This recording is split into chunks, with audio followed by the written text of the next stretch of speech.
I was talking to someone last night, and she showed me 4 homes that she and her husband are looking at in Detroit, and they will both commute back to Ann Arbor.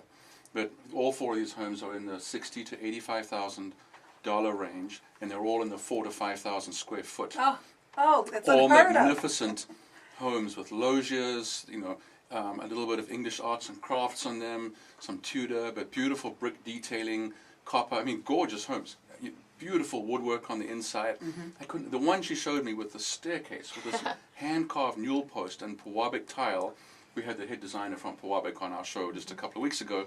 For $85,000. Unbelievable. It's going to require a lot of TLC, but they're both young and they're willing to do it. Absolutely. So and can you imagine decades from now if they still own that home, and if goodness. what we think is going to happen in Detroit actually materializes, those people are going to have quite a bit of real estate, aren't they? They're going to have some great assets. Yeah. They really are. Now is the time to buy and invest in Detroit. So you're in the deep end here in Detroit very quickly, and not for very long. But what are the politics like of in getting projects through and saving these buildings? What's going on in Detroit? Is it cooperative? Because from the outside looking in, I think there is still some of that lingering sense that the politics make difficult business in Detroit. Are you seeing something different from that? Gosh, there's so many levels of investment, whether, to address that question. So, are developers working in Detroit? Certainly. Yeah. A lot of developers are working in downtown Detroit. There's, a lot of residential rehabilitation that's going on down there. There's obviously a lot of what Lucienne was saying, which is a lot of individuals coming in and rehabbing their houses from the bottom up. Yeah. We could use, I believe, based on what I've seen and heard, better financing structures for people to get loans, for people to get access to funding to be able to carry out these projects at all levels. That's necessary. Yeah. You can't, though, control some things, as you mentioned earlier, and I think about people want to have good schools. If you want families to be in Detroit, they want to feel safe. Are we going to see all of that come around with this as well? Maybe that comes. Maybe you build it and it will come.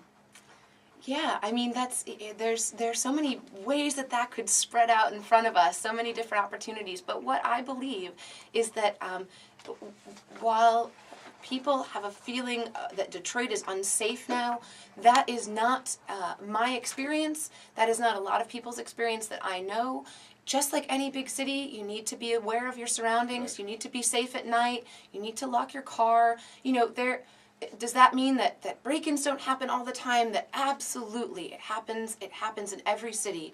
But perpetuating that fear, that sort of fear-mongering of like Detroit is unsafe, you can't go there, that just perpetuates that cycle of people not wanting to reinvest and try. But when you have those dense neighborhoods, when you have people that keep their shutters open, that are keeping an eye on their neighborhoods, that are looking out for each other, that increases that safety, and it also increases the perception for criminals that this is a neighborhood I don't want to mess with. Last weekend, our assistant at the front desk, you have to talk with her on the way out. She and her husband took a drive into Detroit. She's always game for anything. And she got out of that car in all of these little alleys and all these little out-of-the-way places to take photos. And she posted them on Facebook, and they're absolutely stunning to see what architecture and the buildings that are there and everything. And I asked her that question. I said, how did you do that? Didn't you feel unsafe? She said, no. She goes, I love Detroit. Yeah. And I guess it is all the attitude. Yeah, it is. So much so. Attitude. Yeah. So. You guys are also involved in some of the large commercial structures downtown, right? The State Savings Bank is one that you guys helped save. What's going to happen with that building? It's a glorious building. It's the only McKim-Mead in white, right? That's right, absolutely. Yeah. It's the only McKim-Mead in white that I'm aware of that is still standing in Michigan, I believe. I don't quote me on that, but it's certainly a significant McKim-Mead in white building, and it's our only one in Detroit that I'm aware of. It's a fantastic marble copper roof, and the developer of the adjacent building wanted to tear it down, the Penobscot, for a parking structure. I mean, what are we doing to our downtowns? Why? This is not a way to create a place that people want to come, visit, stay, shop, live. if we're flattening things to make parking structures, all that does is encourage a commuter mentality. Come in, park, leave. That's it. And we're not creating any, investment for people to stay. Does that mean that we have a perfect, programming set up for that building right now? No. But does that mean that we need to be short-sighted about it? No. Yeah. We need to think long-term about that. And, there's buildings like the Metropolitan and the Wurlitzer that are downtown. They're in rough shape, and nobody's going to deny they're in rough shape. Yeah. But could they come back? Absolutely. And could they be the most iconic and wonderful buildings for tourists to come visit, shop, see craftsmen at work, office buildings, live workspaces?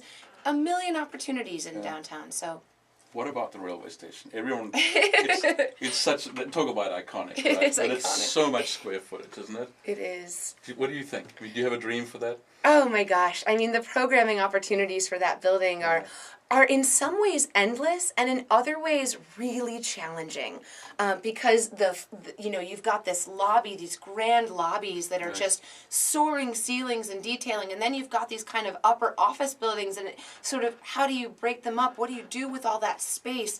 That building is absolutely beautiful and needs to remain, and it deserves a better existence than it has now when it's open to burglars and open to rain and snow, and that's a bigger political conversation than I'll ever be able to tackle with Matty Maroon. But the owner of it, right, with the owner. Could it be saved, that building? What is its status? Absolutely, What is its physical? I mean, I'm not a structural engineer, but that building has stood without windows for a very long time, and with broken windows for much longer. So it has been around, and it is a solidly built, beautiful structure, and for that to come down would be a travesty. Every time I go, I think of developing it in vertical slices. So all of a sudden, one end of it gets new windows and it's nice and bright and shiny, and then a couple of years later, the next slice happens vertically, and slowly. I was thinking of saving Detroit one building at a time, but maybe it's one piece of a building at a time. One slice at a time for a big building. Very interesting work that you are doing, Fascinating. Emilie Evans. And what's your background? Oh my goodness, I have a master's in historic preservation and a second in urban planning from Columbia.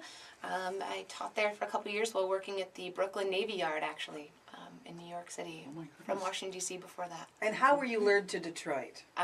Well, this fantastic job, actually. I wrote my graduate thesis on the role historic preservation can play in right-sizing cities, looking at Cleveland and Buffalo and Detroit, and I heard about this position, and I said, I am ready. You're on the ground floor of something fantastic. You really are. Well, we're so excited here in Michigan. All of us want to see Detroit succeed. Absolutely. We really do. The question is, how do we get there? Yeah, piece by piece. That's right, and there are so many people that are working on it. Absolutely. And that's the real story of Detroit right now. I know we've had the pleasure of meeting so many of them too, haven't we? Yeah, absolutely. It's been such an exciting year. Hope you have a wonderful time. Yeah, good luck with Thank you this. so Thank much you for so having much. me. Emilie Evans, Preservation Specialist with the Michigan Historic Preservation Network and the National Trust for Historic Preservation based in Detroit. She hails from Washington, D.C. and has been on board, 7 months now, right? Yes. And getting Detroit back to where its grandeur lies. Thank you so much. And thanks to Damian Farrell, Damian Farrell Design Group, and Damian on Design each week on the Lucy Ann Lance Show. More coming up on 1290 WLBY.